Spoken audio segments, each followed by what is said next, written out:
My very good morning, beautiful Lagos City and beyond. Welcome to the Sport Ride. My name is KZK. Let's talk about sports. It's time for sports now. I will start from the local news, NFF to be exact, where the Nigerian Football Federation NFF has called on Nigerians to vote on for Super Eagles striker in the 23, the best FIFA award. You could call it the FIFA, the best. Osimhen was nominated for the award alongside current holder Lionel Messi, Erling Haaland, Kevin De Bruyne, and Kylian Mbappe. Football fans are expected to vote for their players. The player they feel he should win the award. Now, the NFF took to their X-handle, formerly known as Twitter, to lobby for votes for the Napoli striker. And that's just what, they say, this one says, votes for our own at Victor Osimhen. And here's a link. That was a link shared on that page. And once you click, you're definitely getting the vote for the Osimhen, a very great player for the Patina Pie. He plays for Napoli. And you need to know this one. Osimhen was a key factor as Napoli won the 22-23 Serie A title, scoring 26 goals and notching 4 assists in 32 games in the division. He has scored 3 goals in 4 league games for the Patina Pie this campaign. Now, Napoli are 5th in the Serie A table this season with 7 points after 4 matches. Osimhen finished top scorer in the 23 AFCON qualifier with 10 goals after, that goal against Sao Tome. We saw that he scored a hat-trick in the Super Eagles 6-0 win over Sao Tome and Principe in the final qualifier right there at Kosola Kwabia International Stadium in Ujo. And that's for Victor Osimhen. You could call the award FIFA the best, or you call it, the best FIFA award. So all of this is what you have to look to know about Victor Osimhen and how well he's been over time. Let's move on to the next story, where former Nigerian international Aloy Agbo says he's optimistic that Super Eagles striker Victor Osimhen will be crowned African Footballer of the Year. Recall that the 24-year-old who led Napoli to its first Serie A title in 33 years scored 28 goals in our competition last season, including 22 for Napoli in Serie A. The Nigerian international has been nominated for the Ballon d'Or and Best FIFA Man Player of the Year. Now, in a chat with the media, Aloy Agbo stated that Osimhen's performance last season is enough to give him an edge over their players. And I think Osimhen has done so well for himself, for Nigeria, and for the whole of Africa. Osimhen has been very much doing so well for himself and for everyone who is really anticipating to see that he gets it right. Now, Aloy Agbo is having his base that Osimhen, let me quote him again, he said, I think Osimhen has done so well for himself, for Nigeria, and for the whole of Africa. Nigeria knows Osimhen is good. Osimhen knows he needs to play well, and all the time he's trying to up his game. Osimhen has been very much up doing in the league and also having a good start at the qualifier. He has also done well in Europe. Looking at his performance for last season till date, Osimhen has earned himself the player we want him to be and the place for the award coming from Aloy Agbo. He said, for me, I think he's fully right to win the African Footballer of the Year award. No other African player have achieved what Osimhen have achieved for last season. And do you think Aloy Agbo is saying it right? Do you think so? When I say Aloy Agbo, it takes me back. Maybe never watched him play. But he was my manager. During my stay with Kwara Football Academy, then finally before I moved to Kwara United. So I know him so well. And he's on the verge of saying this is right. He's a goalkeeper for the Green Eagles, like they call themselves those days growing up. But we have to wait to know if Osimhen will definitely clinch on this FIFA the Best award. Maybe our vote really does count. And also NFF have said yes. Let's get to vote. Now, come with me. Let's travel to Spain and talk about one lady who is making waves as well. Jenny Hermoso said the decision to call up players who are boycotting the Spanish women team was proof that nothing has changed at the country federation RFEF, even after the resignation of its president over the Women World Cup case scandal.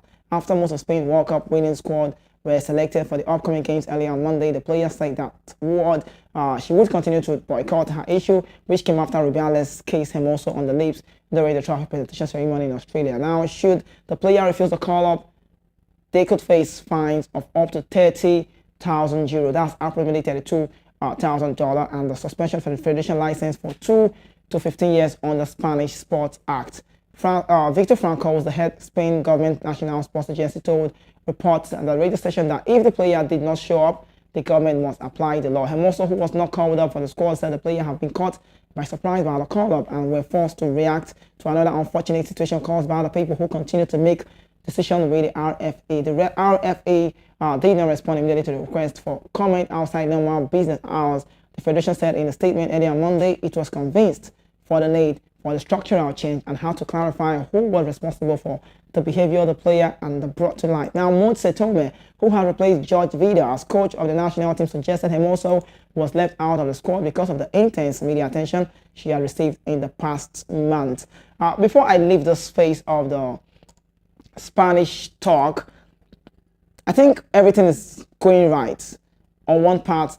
For Maud Seitome to drop Jenny Hermoso away from the media and away from the game, I think it's idle she do so, because literally in her head, I don't know what Jenny Hermoso should be thinking right now. I made you understand it all the time that this said lady don't even know this is going to escalate to this way. She felt like it was just a mere stuff, but this is just what it is. Luis Rubiales' suspension for the FIFA is still counting. 90 days suspension, that's about 3 months, and we are still saying to wait to know what comes to play. Now, it wasn't long after he tried to defend himself, talking about Rubiales. Rubiales now resigned. People have come to say on social media, X handle to be exact, that this is what you should have done a long time. Why are you doing it now? I think he's trying to have a stand for himself. I think he's trying to get a stand to show that I'm innocent. Don't forget when it happened, first of all, he said a word, idiocy. People that feel that this is what it is are idiots. That's what he said. Quoting him, not me saying so now. But the fact that he never knew it was going to escalate. Now, we saw where the UEFA body, that governs European football, came to say we don't want Spain to be eliminated, to be off the Euro. FIFA have come to say Spain will also be having issue with the football war, talk about FIFA. But I love what UEFA did. That's Alexander Sanford, the president, has said, no, we can't let Spain leave. If Spain leaves the schedule, then it has to affect the programs that we've been seeing over time. But quickly away from that story, let's talk about Nigeria Super Eagles midfielder Wilfred Ndidi has shed more light on the brilliant goal he scored against Southampton in the championship at the weekend. Recall that Nigerian midfield maestro showcased his thousand-driven skill and clinical scoring instinct during the first half at the time, expertly receiving a pass from Shelly Mavidi. Ndidi confidently danced past the defender before unleashing a thunderous strike that found the back of the net. It was a moment of sheer brilliance that added to Leicester City lead, which had already been established with goals from the prolific Jamie Vardy and Casley McTeer. However, in the Chawa Club official website, Wilfred Ndidi stated that the goal was a complete striker instinct. The Nigerian national player scored 3 goals in all competition for Leicester City this season. So that's just what it is. And Osimhen is just, one man doing it well. And also for this my guy, talking about Ndidi, scoring a lot of great goals for himself. Now let's talk about Real Madrid. They played today against Union Berlin in the Champions League. It is back again to your TV screen. If you did miss yesterday's game, I would say maybe you really missed out. Please don't even miss about the Champions League. Now, for Real Madrid, head coach Carlo Ancelotti has backed Manchester City to defend their UEFA Champions League title. City landed their first ever Champions League title after beating Inter Milan 1-0 in last season's final. Pep Guardiola came the second team behind to treble after Manchester United achieved the feat back in 1999. And this sounds like a mind game. Carlo Ancelotti, great coach, great manager, won a Champions League as a player and as a coach, and he's given the backing now to Manchester City, saying Man City would win the league, will win the Champions League. Do they have what it takes to win the Champions League? Yes, of course they do. But will they win it? Maybe, I don't know. But don't forget, we've got our clubs who are also involved in the Champions League. There are big clubs that know how to do it very well. There's a Bayern Munich, there's also a Real Madrid, but also there's a City. Now, City were responsible for Madrid All-Star in last season competition after a 5-1 aggregate win in the semi-final. Speaking in his presser ahead of Madrid opener against Union Berlin on Wednesday, Carlo Ancelotti explained that the City are favourite because they kept the core of players that won the table and the title. Now, commenting on Union Berlin, Ancelotti highlighted what makes the German outfit a good sign. However, he stated that they have a good knowledge of them, and also aside Madrid, they will battle it out with Serie A champion Napoli and Sporting Braga. And yesterday, again, right there at San Siro, let me talk about Stefano Pioli. He has come to say he got to give our own very Nigerian player, Samuel Chukwueze, a start, and he said his reasons are okay, possibly for exposure reason, and also he said Osimhen is one guy that does well, so he reckons Osimhen as well sometimes with Samuel Chukwueze. But don't forget Osimhen plays for Napoli. Now, yesterday, something happened right there at San Siro. I would say it was a good start for Eddie Howe. You don't want to ask him how he got his team okay. But Joe Linton was really missed yesterday. Samuel Chukwueze was instrumental. He got off the game later on when we saw, Christian Pulisic coming in, the American skipper.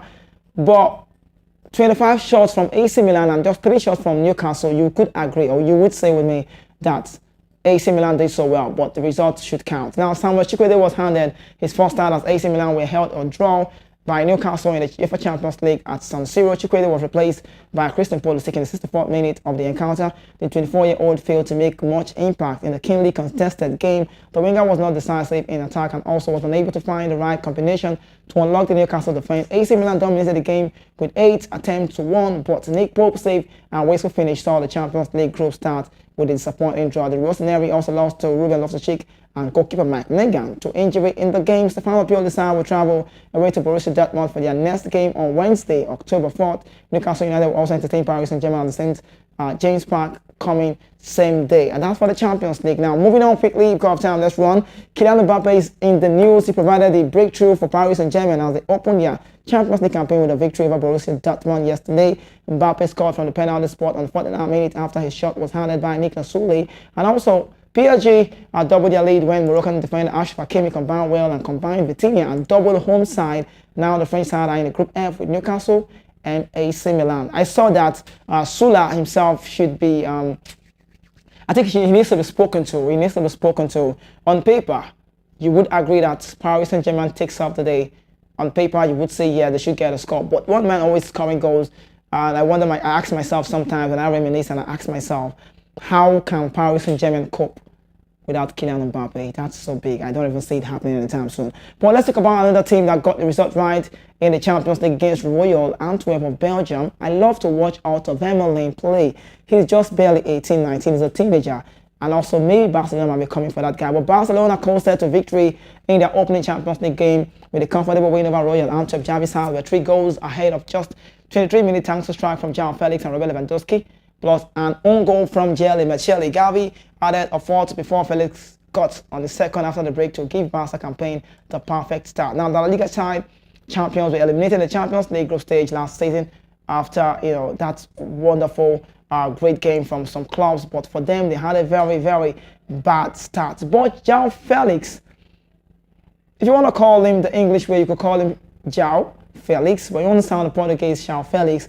Yesterday, I saw the way he played, and I began to ask myself, is this the same guy who was playing for Chelsea come last season, and right now he's doing immensely well for the club? And I wondered, and I said to myself, this is like a dream come true. He said it. If you watch the game, if you watch the time he was unveiled at the club right there at Camp Nou, he said, this is a dream for me. I want to play for Barcelona. I felt incomplete if I don't wear the shirt of the Camp Nou guys, the Catalonia, the Blaugrana, whichever you want to call them. But yesterday, getting a goal, getting an assist, a brace for himself. He had one of the wonderful touches of the game. His passing accuracy was exceptional, second to none, and it was amazing to watch, João Felix. But I told you sometimes, the miracle does not happen in church alone.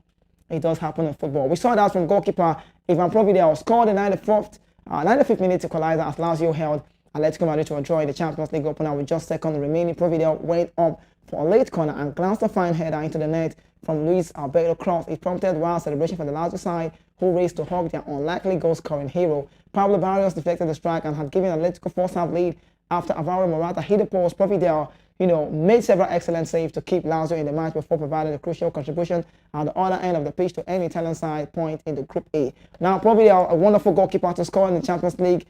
I talked about it yesterday. I think the first goalkeeper to score in the Champions League, talking about penalty-wise, is our own very much Nigerian international ex-player, Vincent Ayama. But for Providel, he becomes the 4th different goalkeeper to score a Champions League goal after George Bott, trade between 2000 and 2009, and all were penalties. Sina Bola, December 2009, and also Vincent Ayama, September 2010. And that's just what it is for goalkeepers that are really making their mark in the world of football. Watch that again, see the screen again, watch that header. Who should have known that ball would be coming?